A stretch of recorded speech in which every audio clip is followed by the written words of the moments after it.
Hello students, welcome to science institute. आज हम बात करेंगे यूनिट नंबर 4 पर। नाम क्या है भाई इसका?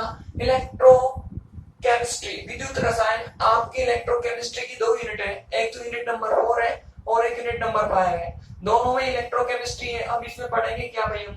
जो आप लोगों ने 12th क्लास में पढ़ा था, जैसे वहां पे आप लोगों ने कंडक्टिविटी, चालकताओं के बारे में पढ़ा होगा, ओम का नियम, फिर उस पर किस किस तरह के अनुप्रयोग बने हुए हैं, फेराडे का नियम, कितने प्रकार के सेल होते हैं, इलेक्ट्रोलाइट में किस तरह से यूज करते हैं, विद्युत अपघट्य आएंगे तो किस प्रकार का व्यवहार दिखाएंगे, सेल कितने प्रकार के होते हैं, कितने प्रकार के सेल नहीं होते, ये सब चीजें पढ़नी होती है हमें इलेक्ट्रोकेमिस्ट्री के अंदर या विद्युत रसायन में। अब ये हमारे दो पार्ट के अंदर है, एक तो फर्स्ट पार्ट है और एक सेकंड पार्ट है। जो फर्स्ट पार्ट है तो यूनिट नंबर 4 है और इसका सेकंड पार्ट आप लोगों के यूनिट नंबर 2 है। तो यहाँ पर हम कंडक्टिविटीज के बारे में पढ़ेंगे, चालकताओं के बारे में पढ़ेंगे, कितने तरह की चालकताएं होती हैं, उनके लिए इलेक्ट्रोलाइट में किस तरह के अनुप्रयोग हैं, अगर हमें कंडक्टिविटी चालकताओं को ज्ञात करना हो तो किस तरह से याद करेंगे, कौन कौन से नियम बने हैं, कोलराउस का नियम क्या कहता है, ये सारी चीजें हमें इस यूनिट नंबर 4 में पढ़नी है। और सेलों के बारे में हम पढ़ेंगे यूनिट नंबर 5 के अंदर। तो सेल पढ़ेंगे यूनिट नंबर 5 में और विद्युत अपघट्य की चालकता पढ़ी जाएगी यूनिट नंबर 4 के अंदर। तो पता लग गया ये यूनिट नंबर 4 क्या चीज है भाई। अब देखो, सबसे पहले विद्युत रसायन केमिस्ट्री में जहां पर भी इलेक्ट्रिसिटी यूज होती है, विद्युत रसायन किसे कहा जाएगा? केमिस्ट्री में जहां भी विद्युत यूज होती है उस चीज का नाम होता है विद्युत रसायन या इलेक्ट्रोकेमिस्ट्री। जैसे कि कोई भी रिएक्शन हुई, अगर आप लोगों ने उसमें दो इलेक्ट्रोड लगाकर करंट फ्लो कर दी, विद्युत धारा प्रवाहित कर दी, तो वहां पर जो शाखा डेवलप होती है, जो ब्रांच का नाम होता है, उस ब्रांच को कहा जाता है इलेक्ट्रोकेमिस्ट्री या विद्युत रसायन। अब सबसे पहले हमें जानना पड़ेगा, इसमें सबसे पहला टॉपिक है आपका विद्युत चालकता। इलेक्ट्रोकंडक्टिविटी क्या होती है? विद्युत चालकता। विद्युत चालकता की सीधी सी परिभाषा है किसी भी पदार्थ में से इलेक्ट्रॉनों का प्रवाह। आप लोगों ने फिजिक्स में पढ़ा होगा, जब इलेक्ट्रॉन गति करते हैं तो उनके विपरीत दिशा में करंट फ्लो होती है, विद्युत धारा प्रवाहित होती है। धनायन की तो दिशा में विद्युत धारा जाती है और इलेक्ट्रॉनों के विपरीत दिशा में, उनके अपोजिट डायरेक्शन में करंट फ्लो होती है। मतलब किसी भी पदार्थ के अंदर से कोई भी कंपाउंड ले लो, कोई भी कंपाउंड, एनी अदर कंपाउंड, किसी भी पदार्थ में से अगर इलेक्ट्रॉनों का प्रवाह होता है तो हम कहेंगे कि वह एक इलेक्ट्रिक कंडक्टर होगा। मतलब उसमें जो गुण होगा वह गुण कहलाता है विद्युत चालकता या इलेक्ट्रिकल कंडक्टिविटी। तो सीधी सी परिभाषा है, किसी पदार्थ में से इलेक्ट्रॉनों का प्रवाह विद्युत धारा मतलब विद्युत चालकता कहलाती है या इलेक्ट्रिकल कंडक्टिविटी कहलाती है। अब इलेक्ट्रिकल कंडक्टिविटी दो तरह की होती है, क्या क्या टाइप है वो हम बाद में लिखेंगे। फिलहाल आप डेफिनेशन लिखो। सबसे पहले क्या पढ़ेंगे हम? इलेक्ट्रिकल कंडक्टिविटी, विद्युत चालकता। टॉपिक डालो भाई फटाफट, विद्युत चालकता, इलेक्ट्रिकल कंडक्टिविटी लिखो। इसके अंदर किसी पदार्थ में से इलेक्ट्रॉनों का प्रवाह, किसी पदार्थ में से इलेक्ट्रॉनों का प्रवाह विद्युत चालकता कहलाती है। किसी पदार्थ से इलेक्ट्रॉनों का प्रवाह विद्युत चालकता कहलाती है। या इसकी एक और परिभाषा होती है, वो भी लिख लो। किसी पदार्थ से विद्युत का प्रवाह। अब विद्युत दो प्रकार से हो सकती है, इलेक्ट्रॉनों के रूप में भी हो सकती है और आयनों के रूप में भी हो सकती है। दोनों ही फॉर्म में कंडक्टिव मतलब इलेक्ट्रिसिटी हो सकती है। तो दूसरी परिभाषा लिखो, किसी पदार्थ से विद्युत का प्रवाह, किसी पदार्थ से विद्युत का प्रवाह विद्युत चालकता कहलाती है। किसी पदार्थ से विद्युत का प्रवाह विद्युत चालकता कहलाती है।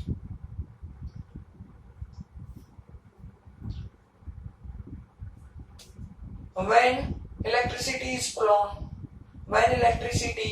flown from any compound, it is called electrical conductivity. It is called electrical conductivity. और flow of electron through substance is called electrical conductivity। तो इलेक्ट्रॉन जहां से भी गुजर जाए वह चीज क्या हो जाएगी, विद्युत चालकता या इलेक्ट्रिकल कंडक्टिविटी हो जाएगी। अगली लाइन से लिखो, विद्युत चालकता दो प्रकार की होती है। विद्युत चालकता दो प्रकार की होती है। नंबर 1 लिखो, इलेक्ट्रॉनिक चालकता। Electrical conductivity is of two types। Number 1, electronic conductivity दो तरह की होती है, एक तो इलेक्ट्रॉनिक चालकता और एक होती है आयनिक चालकता। सबसे पहले बात करेंगे हम इलेक्ट्रॉनिक कंडक्टिविटी पर, मतलब इलेक्ट्रॉनिक चालकता पर बात करेंगे। अब जैसा कि इसका नाम है वैसे ही इसकी परिभाषा है। ऐसी चालकता जो इलेक्ट्रॉनों के कारण हो, ऐसी चालकता को कहा जाता है इलेक्ट्रॉनिक कंडक्टिविटी। मतलब इलेक्ट्रॉनों के कारण अगर आपको कंडक्टिविटी मिले तो इसे आप इलेक्ट्रॉनिक कंडक्टिविटी या इलेक्ट्रॉनिक चालकता कहोगे। अब इलेक्ट्रॉन होते कहाँ हैं, मेटल्स के अंदर होते हैं, धातुओं में पाए जाते हैं इलेक्ट्रॉन। इस वजह से इसका दूसरा नाम होता है मेटेलिक कंडक्टिविटी या धात्विक चालकता। ज्यादातर जो मेटल्स होती हैं उनमें असंख्य संख्या में इलेक्ट्रॉन होते हैं, इस वजह से इस चालकता को धात्विक चालकता या मेटेलिक कंडक्टिविटी भी कहा जाता है। अब देखो, धातुओं में जो अरेंजमेंट होता है ना, वो कुछ इस प्रकार का होता है। मतलब धनायन अपने निश्चित स्थानों पर जमे होते हैं और इलेक्ट्रॉन इनके बीच में गति करते रहते हैं। ऐसा आप लोगों ने पढ़ा होगा। जब आप इसमें यहाँ पर प्लस और माइनस लगाकर धारा प्रवाहित करोगे तो इलेक्ट्रॉन गति करेंगे। जब मैं यहाँ पर इसका ताप बढ़ा दूंगा तो ये धनायन ऊर्जा पाकर गति करने लगते हैं, मतलब कंपन करने लगते हैं इधर की तरफ और इधर की तरफ। ये धनायन है इस तरह से वाइब्रेट करने लगते हैं, कंपन करने लगते हैं। जब ये कंपन करते हैं तो इस इलेक्ट्रॉन की गति में बाधा उत्पन्न होती है। इस इलेक्ट्रॉन की मोशन में यह बाधा उत्पन्न करते हैं। इस वजह से इलेक्ट्रॉनिक चालकता का मान ताप बढ़ाने पर घट जाता है। जब टेम्परेचर बढ़ाया जाता है तो इलेक्ट्रॉनिक कंडक्टिविटी घट जाती है, क्योंकि इस स्थिति में धनायनों के कंपन के कारण इलेक्ट्रॉनों की गति में बाधा उत्पन्न होती है। इनकी जो मोशन है वो रुक जाती है, इनहिबिट हो जाती है इनके वाइब्रेशंस के कारण। ठीक है, तो 3 पॉइंट हो गए। इलेक्ट्रॉनों के कारण होती है, मेटल्स में पाई जाती है और टेम्परेचर को बढ़ाने पर घट जाती है। लिखो, वह विद्युत चालकता जो इलेक्ट्रॉनों के कारण उत्पन्न होती है, वह विद्युत चालकता जो इलेक्ट्रॉनों के कारण उत्पन्न होती है, इलेक्ट्रॉनों के कारण उत्पन्न होती है, इलेक्ट्रॉनिक चालकता कहलाती है, इलेक्ट्रॉनिक चालकता कहलाती है।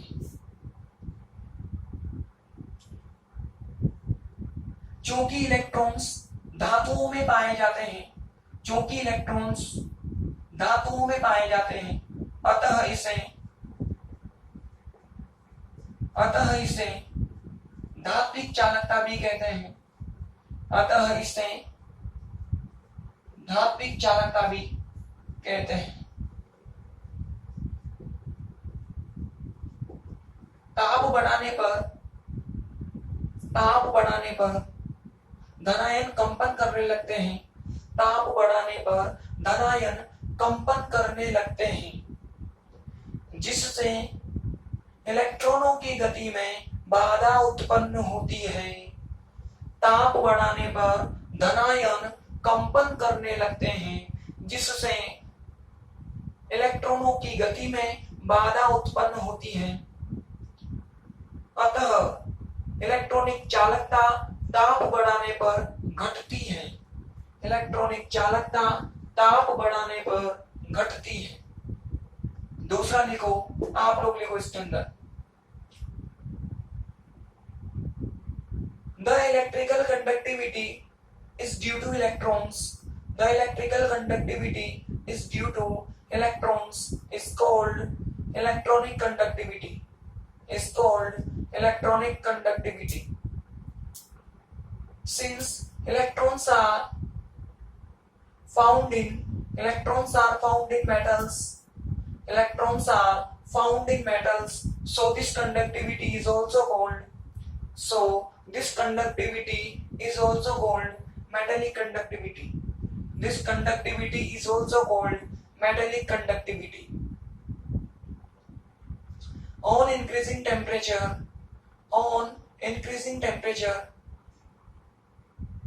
electronic conductivity decreases.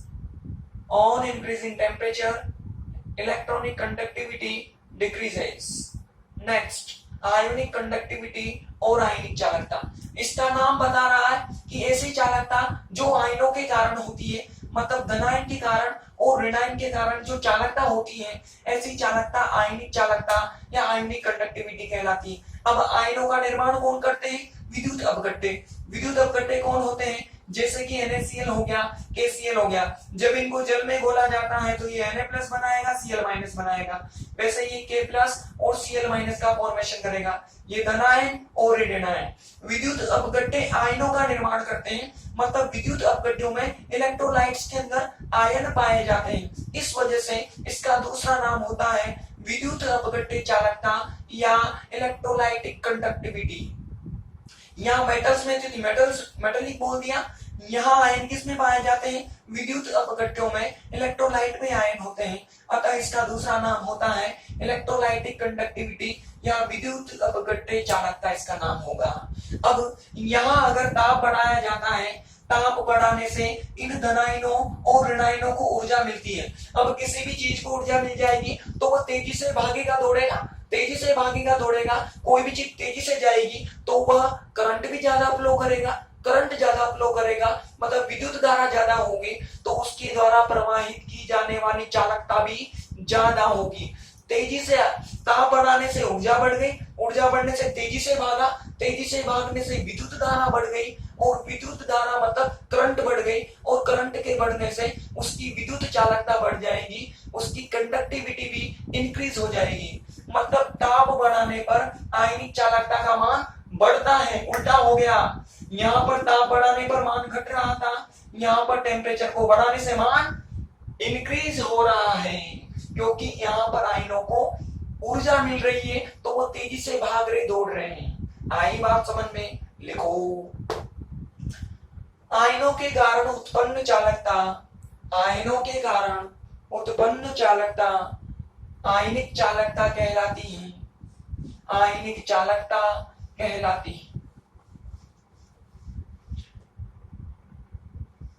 यह चालकता विद्युत अपघट्यों में पाई जाती है, अतः इसे विद्युत अपघट्य चालकता भी कहते हैं।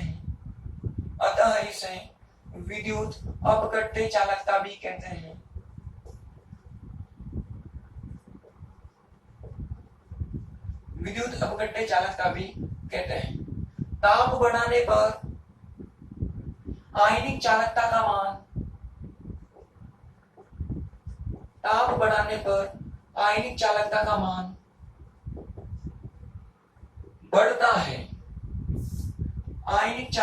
मान बढ़ता है।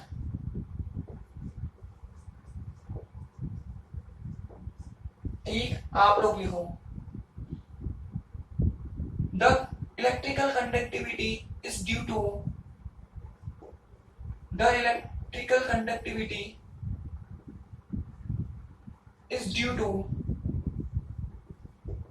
ions is called ionic conductivity. This conductivity is found in electrolytes. So it is also called electrolytic conductivity.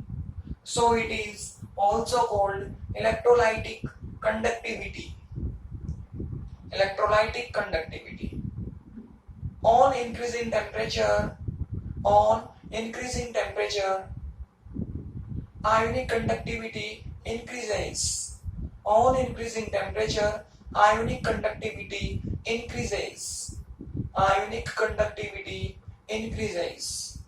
ठीक, अब लिखो अंतर। अब हम इन दोनों में डिफरेंस की बात करेंगे कि इलेक्ट्रॉनिक में और आयनिक में डिफरेंस क्या होता है। क्या होगा डिफरेंस, जो हमने अभी लिखा है ना उसी चीज को हम यहाँ पर लिख देंगे। सबसे पहली चीज मैंने क्या बताएगी कि इलेक्ट्रॉनिक चालकता इलेक्ट्रॉनों के कारण होती है और आयनिक चालकता आयनों के कारण होती है। यह मेटल में होती है, धातुओं में होती है। यह किसमें होती है, विद्युत अपघट्यों में या इलेक्ट्रोलाइट में पाई जाती है। ताप बढ़ाने पर इसका मान घट जाता है, वैल्यू डिक्रीज हो जाती है, और टेम्परेचर को बढ़ाने से इसकी वैल्यू इंक्रीज हो जाती है, मान बढ़ जाता है। अगला डिफरेंस है यहाँ पर विद्युत धारा प्रवाहित करने पर किसी भी प्रकार का कोई परिवर्तन नहीं होता। मतलब मैंने एक लोहे की छड़ दी, एक लोहे की रोड दी, उसमें मैंने तार लगा के इलेक्ट्रिसिटी फ्लो की। तो बताओ इलेक्ट्रिसिटी फ्लो करने के बाद क्या उसकी शेप वगैरह में कोई चेंज होता है? पहले भी वो लोहे का टुकड़ा ही नजर आ रही थी और चौकोर था, तो बाद में भी लोहे का टुकड़ा ही रहेगा। मतलब यहाँ पर फिजिकल स्टेट में किसी भी प्रकार का कोई परिवर्तन नहीं होता। जबकि यहाँ पर होता है, यहाँ पर माना कि मैंने NaCl को बोला तो ये Na+ और Cl- का निर्माण करेगा। एक भी करता, इधर की तरफ बाय द वे एनोड लगा हुआ था, इधर की तरफ बाय द वे क्या लगा हुआ था, कैथोड लगा हुआ था। आई बात समझ में? तो यहाँ पर होगा क्या, जैसे ही मैं इलेक्ट्रिसिटी फ्लो करूंगा, ये जो Cl- है ये तो इधर की तरफ भागेगा और ये यहाँ पर इधर की तरफ भागेगा। तो यहाँ पर क्लोरीन जैसे ही यहाँ पर आएगा तो यह तो क्लोरीन के रूप में मुक्त हो जाएगा और यहाँ पर ये Na+ इलेक्ट्रॉनों को ग्रहण करके सोडियम के रूप में डिपॉजिट हो जाएगा। अरे यही तो होता है, धनायन तो उल्टा भागेगा, ऋणायन मतलब धनायन तो माइनस की ओर भागेगा और माइनस किसकी तरफ भागेगा, धनायन की ओर भागेगा। मतलब प्लस माइनस की ओर और माइनस प्लस की ओर भागेगा। ये यहाँ पर जम जाएगा और ये यहाँ पर जम जाएगा। अब ये क्लोरीन गैस होती तो जम तो नहीं सकती, जैसे ही गैस बनेगी ऊपर उठ जाएगी। मतलब जैसे ही विद्युत धारा को बंद करोगे, यहाँ पर इनकी मात्राएं बदल चुकी होगी। पहले अगर आपने 100 ग्राम डाला होगा तो कुछ मात्रा यहाँ पर और यहाँ पर जाकर जम चुकी होगी, डिपॉजिट हो चुकी होगी, तो आपको उससे कम मात्रा मिलेगी, 70-40 ग्राम मिलेगी। मतलब यहाँ पर फिजिकल स्टेट में परिवर्तन होता है, भौतिक अवस्था परिवर्तित होती है यहाँ पर, और यहाँ पर फिजिकल स्टेट में कोई चेंज नहीं होता। अरे होता है ना, तभी तो यहाँ पर जाकर जमा और ये यहाँ पर जाकर जमा। ठीक है, जब यहाँ पर धारा प्रवाहित करते हैं तो इलेक्ट्रॉन गति करते हैं, और इलेक्ट्रॉन कहां से कहां की ओर जाते हैं भाई, माइनस वाले भाग से कहां की ओर जाते हैं, प्लस वाले भाग की ओर। मतलब निम्न विभव से उच्च विभव की तरफ जाते हैं, लोअर पोटेंशियल से हायर पोटेंशियल की तरफ इलेक्ट्रॉन मूव करते हैं, गति करते हैं। जबकि यहाँ पर प्लस जो जाता है माइनस की ओर और माइनस जाता है प्लस की ओर। मतलब धनायन और ऋणायन विपरीत आवेशित इलेक्ट्रोडों की ओर गति करते हैं। देखो प्लस तो माइनस की ओर भागा, अपोजिट था, और माइनस कहां की ओर भागेगा, प्लस की ओर भागेगा। मतलब अपोजिट की तरफ भागते हैं यहाँ पर। ठीक है, तो ये इनमें एक और डिफरेंस हो जाएगा। सिंपली जो मैंने समझाया ना उन्हीं को ही हम लिख देंगे। ठीक है, यहाँ पर फिजिकल स्टेट बदल गई, नहीं बदली थी, वैसा का वैसा ही था, और यहाँ पर फिजिकल स्टेट बदल जाएगी, भौतिक अवस्था में परिवर्तन हो जाएगा। पहले ज्यादा थी तो पहले कम हो जाएगी। मतलब कुछ न कुछ परिवर्तन जरूर होगा, यहाँ पर कंफर्म है, होगा परिवर्तन। लिखो इलेक्ट्रॉनिक में यह चालकता इलेक्ट्रॉनों के कारण होती है, यह चालकता इलेक्ट्रॉनों के कारण होती है। This conductivity is due to electrons. This conductivity is due to electrons. उसमें लिखो यह चालकता आयनों के कारण होती है, यह चालकता आयनों के कारण होती है। This conductivity is due to ions. This conductivity is due to ions. अगला लिखो इलेक्ट्रॉनिक में यह धातुओं में पाई जाती है। It is found in metals. It is found in metals. उसमें लिखो यह विद्युत अपघट्यों में पाई जाती है, यह विद्युत अपघट्यों में पाई जाती है। It is found in electrolytes. It is found in electrolytes. इसमें लिखो अगला, यह ताप बढ़ाने पर घटती है, यह ताप बढ़ाने पर घटती है. It decreases on increasing temperature. It decreases on increasing temperature. उसमें लिखो, यह ताप बढ़ाने पर बढ़ती है, यह ताप बढ़ाने पर बढ़ती है. It increases with temperature. It increases with temperature. इसमें लिखो, इसमें पदार्थ की भौतिक अवस्था में कोई परिवर्तन नहीं होता. इसमें पदार्थ की भौतिक अवस्था में कोई परिवर्तन नहीं होता. आप लोग लिखो, in this physical state of substance does not change. Physical state of substance does not change.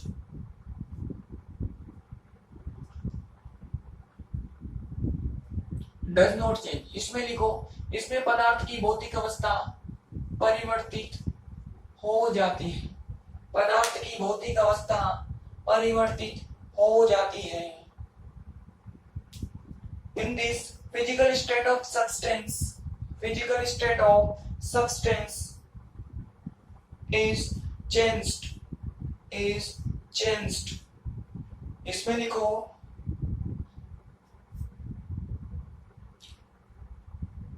इसमें इलेक्ट्रॉन निम्न विभव से उच्च विभव की ओर गति करते हैं. इसमें इलेक्ट्रॉन निम्न विभव से उच्च विभव की ओर गति करते हैं. In this electrons move from lower to higher potential, lower to higher potential, lower to higher potential. इसमें लिखो, इसमें आयन विपरीत आवेशित इलेक्ट्रोडों की ओर गति करते हैं. इसमें आयन विपरीत आवेशित इलेक्ट्रोडों की ओर गति करते हैं.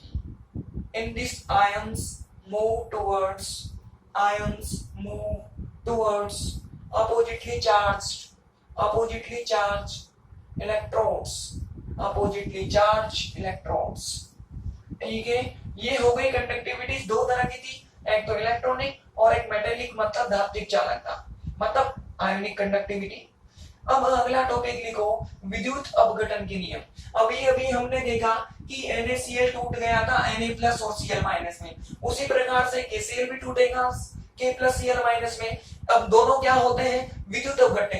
किसी भी विद्युत अपघट्य का अपने आयनों में टूटना, dissociation of electrolyte into its ions, इसी को क्या कहा जाता है, इलेक्ट्रोलाइसिस या विद्युत अपघटन. तो इस विघटन को, मतलब ये दोनों जो टूटकर आयनों का निर्माण किया, इस अपघटन को समझाने के लिए कुछ नियम दिए गए. मतलब जब वो आयन बन जाएंगे तो विलयन में उन आयनों का व्यवहार किस प्रकार का होगा, किस तरह से गति करेंगे, चालकता क्या होगी, क्या चालकता नहीं होगी, इन सब चीजों को समझाने के लिए कुछ नियम दिए गए. उन नियमों को कहा जाता है लॉज ऑफ इलेक्ट्रोलाइसिस या विद्युत अपघटन के नियम. इसमें जो सबसे पहला नियम दिया गया था वो था फेराडे का नियम. और फेराडे ने इसको समझाने के लिए दो नियमों का आविष्कार किया. दो नियम उसने इन्वेंट किए. सबसे पहला बना फेराडे का प्रथम नियम और एक होता है फेराडे का द्वितीय नियम. तो दोनों को हमें डिटेल में पढ़ना है. उसने समझाया था कि कोई भी पदार्थ इलेक्ट्रोड पर किस प्रकार से जमता है, कोई भी कंपाउंड इलेक्ट्रोड पर किस तरह से डिपॉजिट होगा, उसकी अमाउंट क्या होगी, अगर हमें उसकी मात्रा को ज्ञात करना हो. अभी अभी मैंने बताया था कि जम जाता है तो उसकी मात्रा को ज्ञात करना हो तो किस तरह से हम ज्ञात करेंगे, ये सारी चीजें बताई थी फेराडे ने अपने दो नियमों की सहायता से. तो पहले आप इसके अंदर लिखो, विद्युत अपघटन को फेराडे के नियमों की सहायता से समझाया जा सकता है. विद्युत अपघटन को फेराडे के नियमों की सहायता से समझाया जा सकता है. Electrolysis can be explained can be explain by Faraday's law. Faraday's law number 1 लिखो, first law of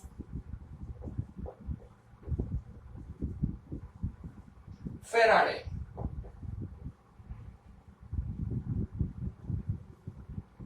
first law of Faraday, ठीक है। हम दोनों को पढ़ेंगे। सबसे पहले बात करेंगे प्रथम नियम पर, पहले नियम पर। प्रथम नियम क्या कहता है?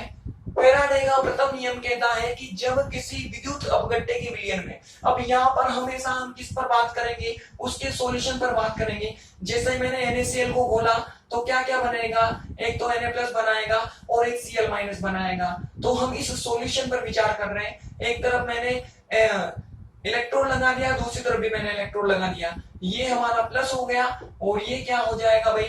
माइनस हो जाएगा। आई बात समझ में? तो इस तरह की व्यवस्था पर बात कर रहे हैं। यहाँ पर हमने इन दोनों को जोड़ा हुआ है, इस तरह से जोड़ा हुआ है। तो फेराडे कहता है कि जब किसी विद्युत अपघट्य में धारा प्रवाहित की जाती है, अब धारा का सीधा संबंध होता है चार्ज से, मतलब उसके आवेश से। तो मैं सीधा क्या बोलूं? आवेश बोल रहा हूं मैं, कि जब किसी विद्युत अपघट्य में आवेश प्रवाहित किया जाता है तो इलेक्ट्रोड पर निक्षेपित होने वाली मात्रा इस आवेश के समानुपाती होती है। जब आप क्यों आवेश प्रवाहित करोगे तो इलेक्ट्रोड पर निक्षेपित होने वाली धातु की मात्रा, धातु कौन है? सोडियम, इसकी मात्रा इस क्यों आवेश के समानुपाती होगी। मतलब यहाँ पर ये कहना चाहता है फेराडे, ये Na+ और Cl- था, Na+ और Cl- था भाई, ठीक है। ये इस प्रकार से इसने क्या बनाया? Na+ बनाया और Cl- बनाया। ये मेरे पास क्या हो गया भाई? ये कैथोड हो गया और ये मेरे पास क्या हो जाएगा? एनोड हो जाएगा। हो गया कि नहीं हो गया? यहां से यह Na+ इसकी तरफ गति करेगा, यहां पर इलेक्ट्रॉन लेगा, इलेक्ट्रॉन ये Na+ ने इसकी तरफ गति की, यहां से इलेक्ट्रॉनों को लेगा और ये किसके रूप में बदल जाएगा? Na के रूप में, मतलब परमाणुविक फॉर्म में आ जाएगा। जैसे ही परमाणु उभरेगा ये यहाँ पर कुछ इस प्रकार से जम जाएगा, ऐसे यहाँ पर जम जाएगा। तो इस Na की यहाँ पर जमने वाली मात्रा बराबर कितनी हो? मैंने वो W मान ली। हमने आवेश कितना प्रवाहित किया था? क्यों आवेश प्रवाहित किया था? तो फेराडे कहता है कि यह जो जमने वाली मात्रा है ना, यह इस आवेश के समानुपाती होती है। मतलब W इस Q के डायरेक्टली प्रोपोर्शनल होती है। जब धारा प्रवाहित करोगे या आवेश प्रवाहित करोगे तो कोई ना कोई मात्रा जमेगी कैथोड पर। हमेशा कहां जमती है? कैथोड पर जमती है, क्योंकि यहाँ पर इसे इलेक्ट्रॉन प्राप्त होते हैं। इलेक्ट्रॉन, तो इलेक्ट्रॉनों को लेकर Na बनेगा, ये Na यहाँ पर जम जाएगा। तो ये जमने वाली मात्रा W इस Q के डायरेक्टली प्रोपोर्शनल होगी। Deposited amount of metal at the cathode is directly proportional to charge Q, ठीक है।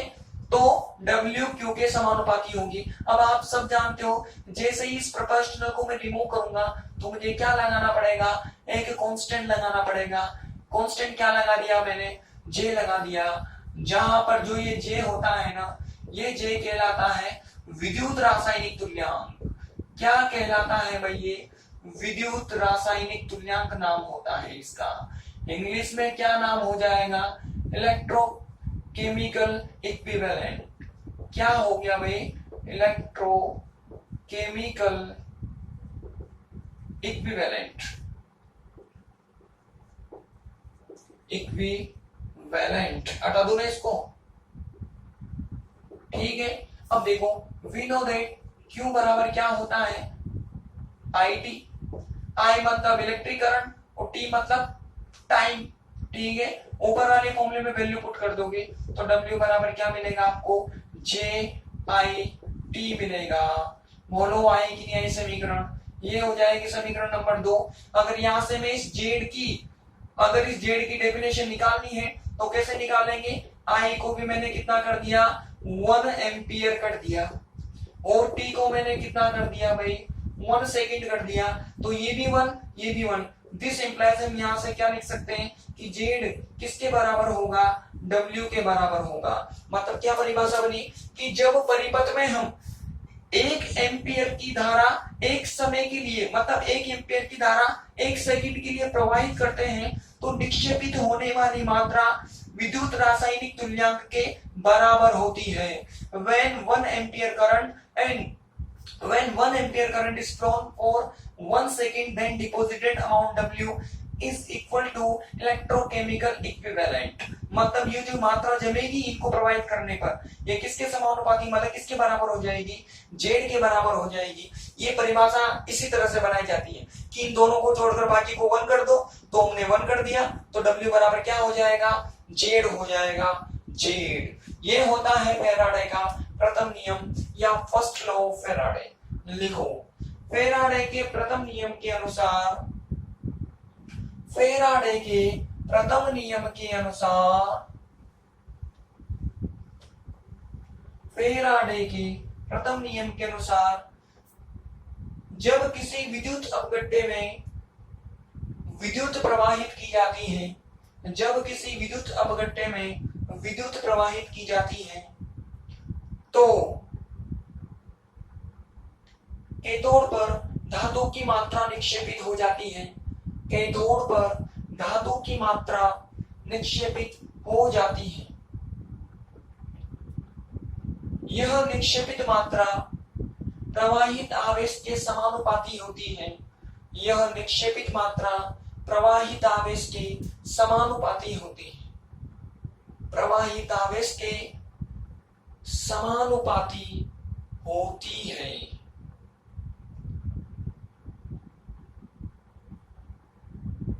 अगली लाइन से लिखो,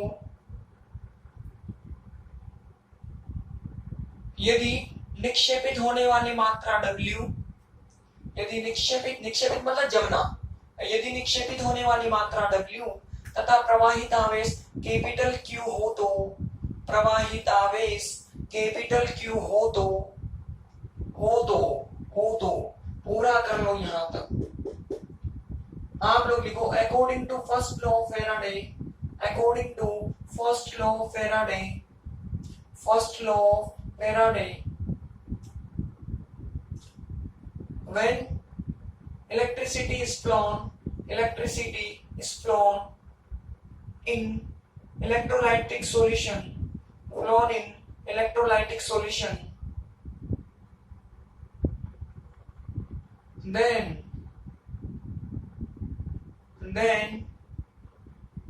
metal is deposited at the cathode, metal is deposited at the cathode. This deposited amount is directly proportional to charge. This deposited amount is directly proportional to charge. Next line से लिखिए, suppose deposited amount is W, suppose deposited amount is W and charge is capital Q, and charge is capital Q, then यहां तक कर लीजिए screenshot लेकर, इसके नीचे लिखो, अतः स्पष्ट है कि जब किसी विद्युत अपघट्टे में 1 एम्पियर की धारा 1 सेकंड के लिए, अतः स्पष्ट है कि जब किसी विद्युत अपघट्टे में 1 एम्पियर की धारा 1 सेकंड के लिए प्रवाहित की जाती है, तो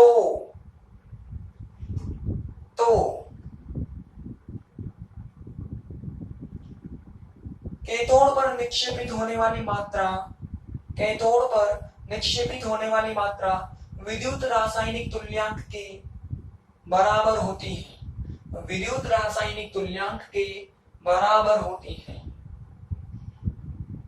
आप लोग भी लिखो, when current of 1 ampere, when current of 1 ampere is flown for 1 second, is flown for 1 second, then deposited amount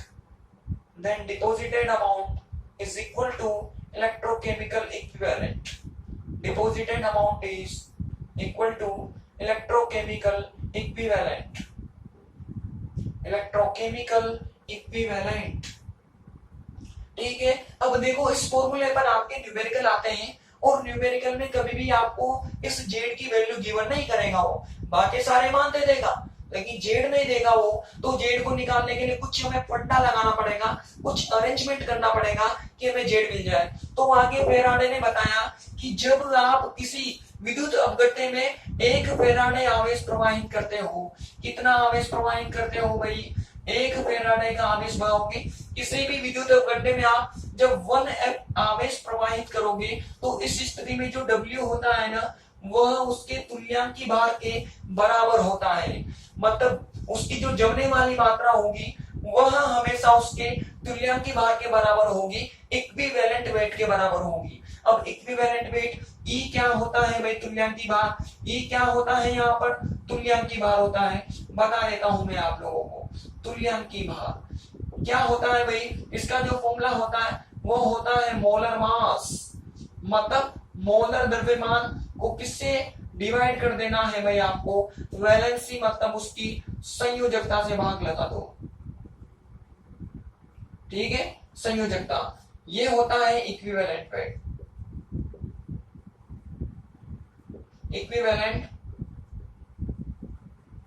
wait, equivalent weight बराबर होता है molar mass upon valency, molar द्रव्यमान अपॉन संयोजकता, इसे कहा जाता है तुल्यांकी भार। तो यहाँ पर WE के बराबर हो जाएगा। तब हम क्या लिख सकते हैं, समीकरण में मान डाल दो नंबर 1 में। Then from equation 1, from equation 1 बोलो W बराबर कितना हो जाएगा भाई, E हो जाएगा, Z तो Z है, और Q बराबर क्या हो जाएगा, F हो जाएगा।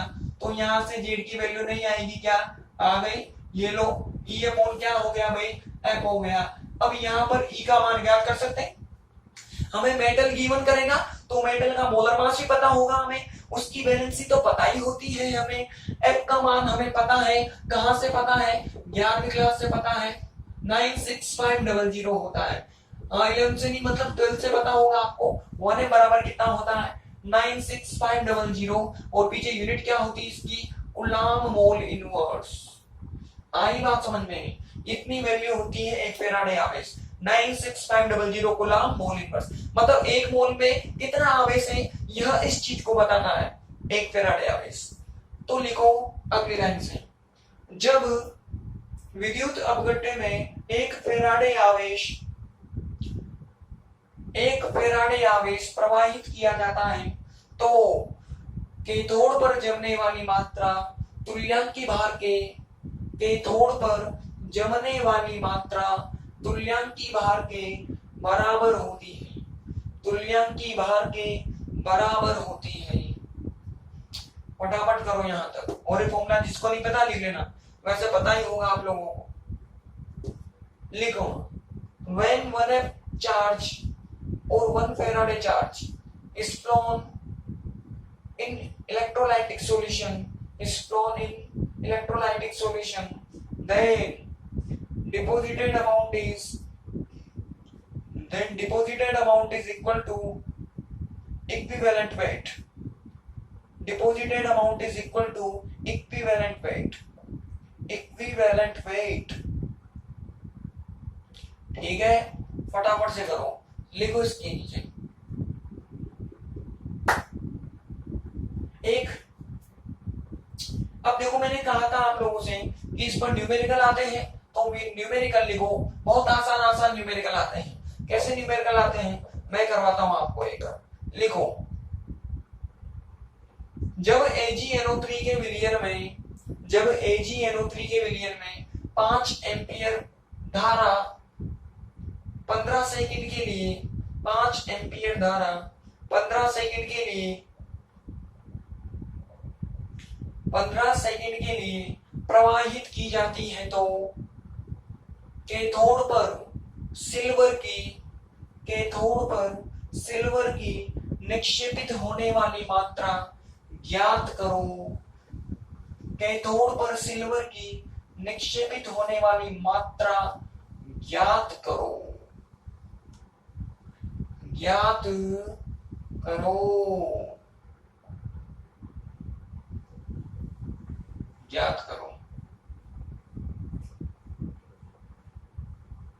ठीक,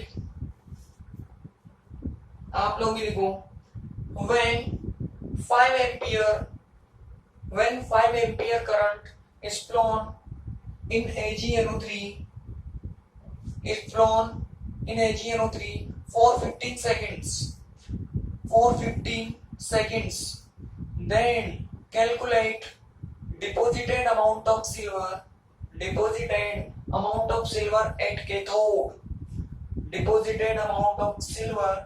at cathode.